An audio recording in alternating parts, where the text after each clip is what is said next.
Bonjour à tous et bienvenue dans cette nouvelle émission de Fine Sauté Façon Doc. Aujourd'hui on se retrouve à Terrific Café avec Djanga Thierry, le propriétaire. Je te laisse te présenter. Ouais, moi c'est Thierry Djanga, promoteur de Terrific aussi.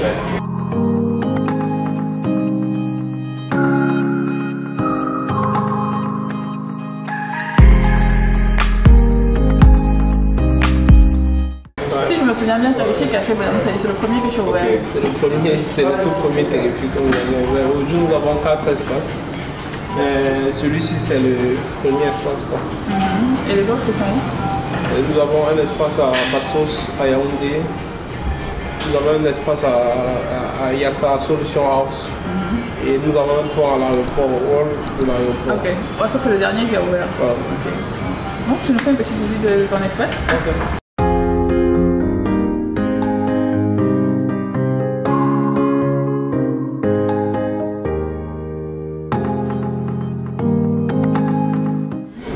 Par exemple, ici nous avons une cafetière italienne, une mocha pot. C'est avant, ça c'est un moulin manuel. Okay. C'est le meilleur moulin manuel dans le monde. Okay. Un gars qui veut son café en grain, il peut prendre le moulin et il monte facilement son café. Donc, en plus de trouver du café, de boire du café, on peut acheter tout le matériel pour se faire du café à la maison. Ici on a un siphon, une cafetière siphon.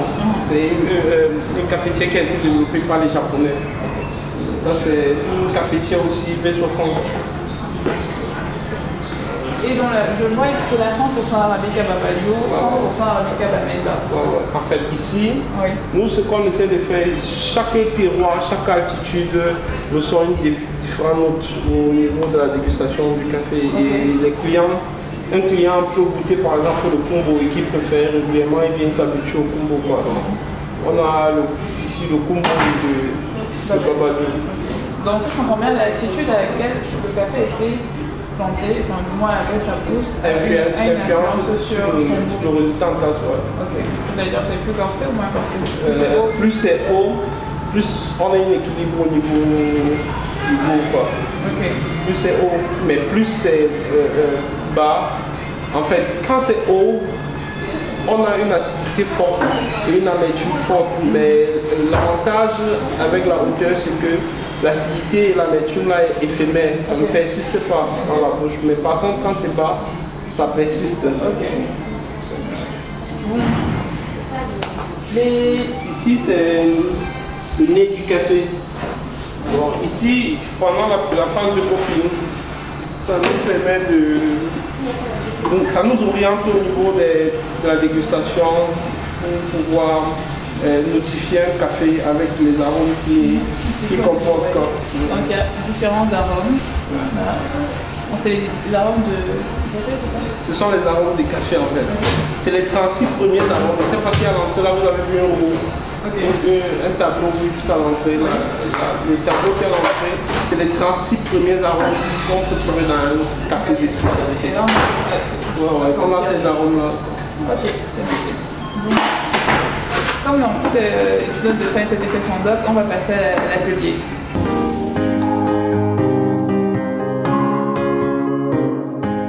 Nous avons Noël qui est notre barista aujourd'hui.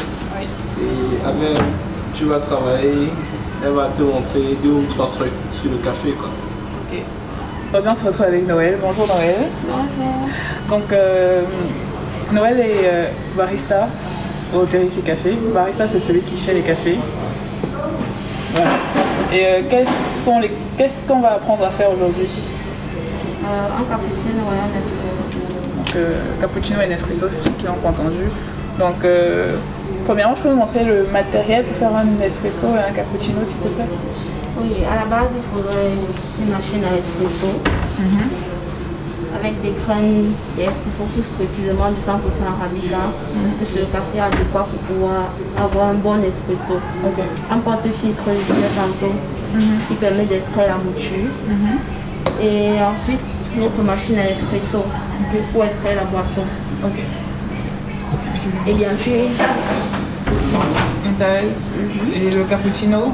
Et le cappuccino, ça sera pareil. Juste qu'on rajoute du lait. Oui. Et avec une tasse qui est un peu plus grande. Ok. Donc c'est à moi de faire les 2 espressos. Bon déjà. Le plateau à espresso. Noël, tu m'arrêtes si je fais une bêtise. Hein. Voilà, la machine s'arrête toute seule. Ça c'est déjà programmé. Donc maintenant on va tasser. Donc ça il faut tasser. Et là, comme ça. Avec les 2 doigts. C'est bon? Un peu ça. C'est un peu ça. Pour j'ai les ongles, du coup c'est un peu compliqué de faire plus. Oui, c'est bon. Voilà. Bien lisse. Il faut d'abord purger la machine. C'est bon?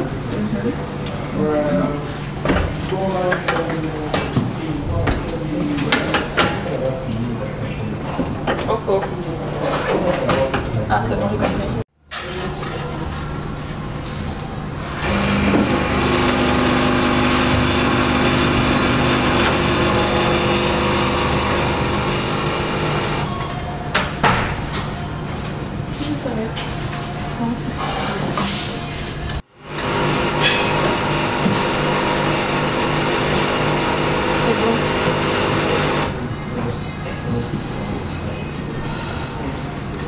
Voilà, 2 espresso 100% arabica bien tapé.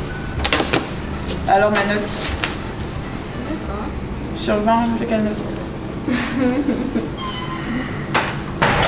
Disons 10. Ok, comment je passe de 20 à 10 alors que c'est parfait? Anyway, maintenant on va faire le cappuccino. Je te laisse montrer combien de temps. Donc ça on va aller voir ça après. Je mets ça de côté. Je disais tantôt le cappuccino qui à la base est une boisson d'origine italienne est composé de 2 éléments.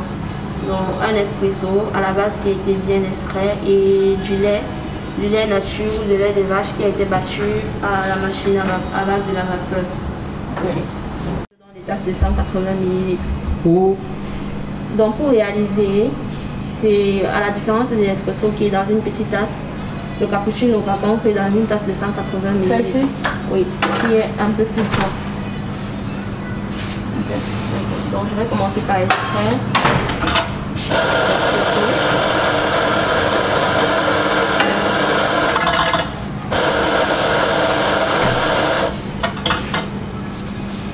Action.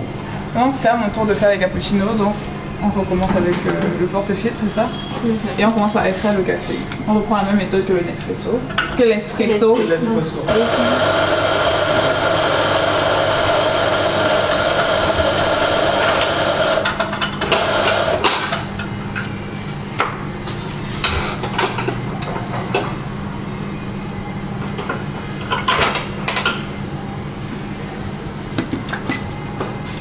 faut purifier d'abord la machine.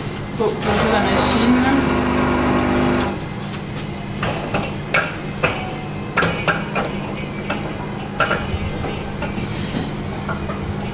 Technique est très importante.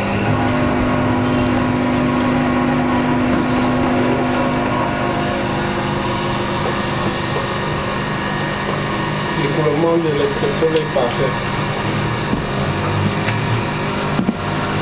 Au 1/4, c'est ça? Non, pas. Normalement, tu dois.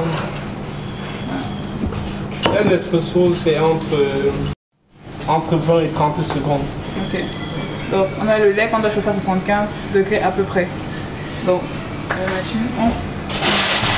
Voilà. C'est ça? Bon, ça d'abord il faut enlever. Femme. Voilà. Ok. Et on purge.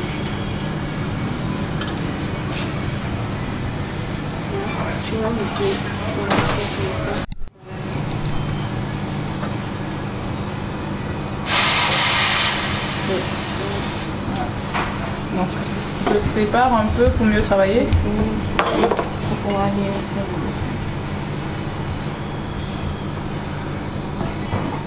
Bon. ça reste ici. Ah, ne se moque pas. Ouais, vas-y. Donc, On incline d'abord. C'est beaucoup. Et ensuite, tu positionnes le fichier au milieu, tu fais l'assiette, tu coupes. Bravo, ça c'est un joli cœur. Et voilà le premier. Même quand on écrit les noms, tout ça, ou dessiner le visage de quelqu'un, c'est grâce au stylet. C'est un peu comme le bic du barista, quoi. Ok. Oui, c'est grâce à ça. Et à ce niveau, c'est bon. Tu vas essayer de faire des cœurs avec le stylet. Je peux faire une sauter avec, non? Je peux essayer? Tu peux essayer. Tu poses encore ça. Tu peux faire plusieurs si tu veux. Et le cœur, je suppose, il suffit de faire ça? Oui. C'est facile. Je crois qu'on aime déjà. C'est le plus logique. Voilà. Non, là-bas, tu pouvais écrire avec en prenant, essaie de prendre un petit mouchoir, prenez le F. Ça a commencé trop au bout. Voilà, c'est simple, c'est pas compliqué.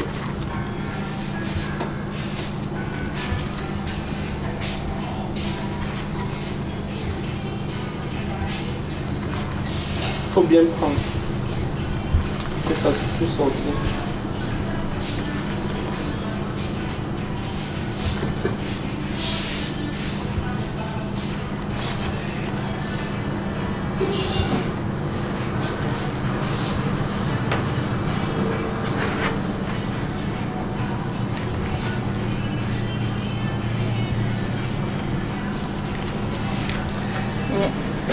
Vous voyez pas trop, mais c'est fine sauté. On fait la dégustation. Voilà. Et cappuccino. Comment tu me trouves en tant qu'élève barista? Tu apprends vite et